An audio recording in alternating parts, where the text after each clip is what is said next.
Uglavnom, šta je bilo sa Mihajlom, zašto više ne snimaš sa njim? Evo, kratko i jasno, znači, kratko i jasno. Ja sam sa Mihajlom Madićem i dalje u kontaktu. Hvala puno ljudi na subscribe-u, još jednom ko se subscribe dobio pozdrav.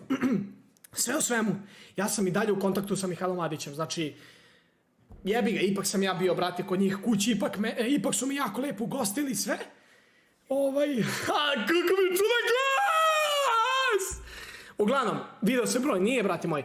Ja sam i dalje, brate, dobar sa Mihajlom Madićem, ali, brate, ono kad je pričao, znate ljudi onu priču kad je pričao Mihajlo Madić i onaj njegov drug, ona popara, razumete, onaj drugi burazer, znate onaj burazer?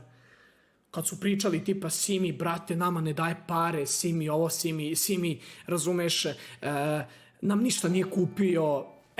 Od tad sam ja rekao, brate, vidi, ja tu zatvaram svaku kvaku. Znači, to je gotovo.